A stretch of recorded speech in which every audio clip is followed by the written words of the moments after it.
Assalamualaikum students, hope you are all doing great. I'm Dr. Aisha Yunus and today the topic is vitamin E and vitamin K. So talking about vitamin E is a group of fat soluble compounds and they're also known as tocopherols. Tocopherols have four main forms: alpha, beta, gamma and delta.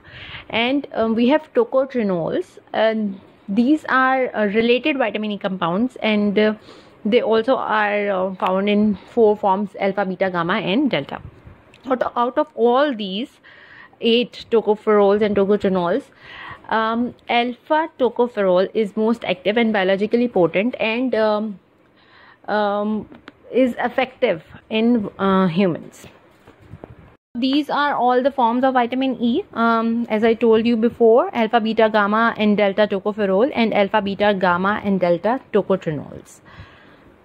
Talking about the properties of vitamin E or benefits of vitamin E or what it does for our body, vitamin E is a naturally occurring antioxidant, and antioxidant has so many benefits for our body. It boosts immunity. It is also known as anti-sterility vitamin because it helps in normal reproduction in many animals, and it is also known as beauty vitamin. And maybe you have seen people using vitamin E oil on their face and vitamin E oil mixed in oils for their hair, and it is used in several skincare and hair care products by the beauty industry. The benefits of vitamin E: it decreases environmental damage to your hair because it is an antioxidant, prevents cataract formation, helps PMS symptoms, boosts immune system, effective for hands and nails, and balances hormones, balances cholesterol, repairs damaged skin, improves cognitive function, good for cardiovascular health, fights free radicals. Again, this mostly all the benefits are because it is an antioxidant. Now talking about the dietary sources of vitamin E, here you can see top 12 vitamin E rich foods.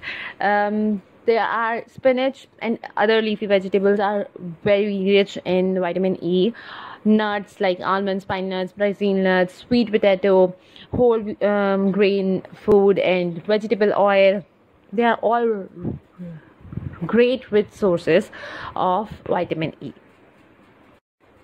Talking about the plasma level and requirement of vitamin E, the normal plasma level of vitamin E is 0.8 to 1.4 mg per 100 ml. According to a current estimate, vitamin E requirement for adults is 0.8 mg per gram of essential fatty acid. That makes about 8 to 10 mg tocopherol per day. We are starting vitamin K, and vitamin K is a fat soluble vitamin with a specific coenzyme function. This is speciality of vitamin K. It is required for the production of blood clotting factors essential for coagulation. Vitamin K exists in different forms: vitamin K1, K2, K3. K1 and K2 are naturally occurring, while K3 is a synthetic vitamin K. Talking about vitamin K1 and vitamin K2, vitamin K1 is known as phylloquinone and it is found naturally in leafy green plants. It goes directly to your liver and helps maintain healthy blood clotting. So what are the sources of vitamin K1? We can have vitamin K1 in our diet through green leafy vegetables. Coming to vitamin K2, it is also known as menaquinone and it is found in animal products and fermented foods, but it is produced by our natural intestinal flora, and normally we do not need vitamin K2 in our diet. Like, we have enough production of vitamin K2, but if you need vitamin K2, what are the sources of vitamin K2? It is found in animal products and fermented foods. It is essential for bone strength, artery and blood vessel health. Again, talking about best natural sources of vitamin K1 and vitamin K2. Vitamin K1, dark green leafy vegetables, as I told you, like spinach, kale and lettuce and collards, turnips, broccoli, carrots, vegetable oils, blueberries and grapes.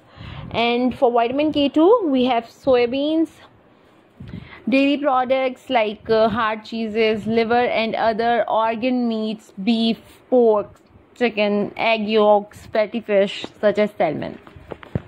Talking about the vitamin K requirement of our body, the vitamin K requirement of a man is met by combination of dietary intake and microbial synthesis in the gut, specifically for vitamin K2.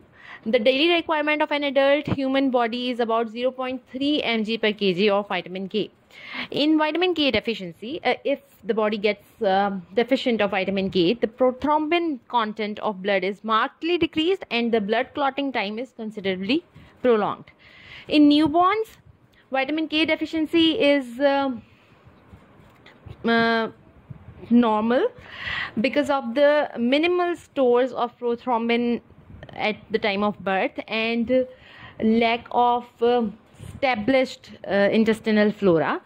Soon after birth, all infants, or especially those at increased risk, should receive an intramuscular dose of vitamin K that can be 0.1 to 0.2 of vitamin K3, that is synthetic vitamin K, and or 0.5 mg of vitamin K1. Thank you so much, guys. If you have any questions related to the topic, you can ask me in the comments.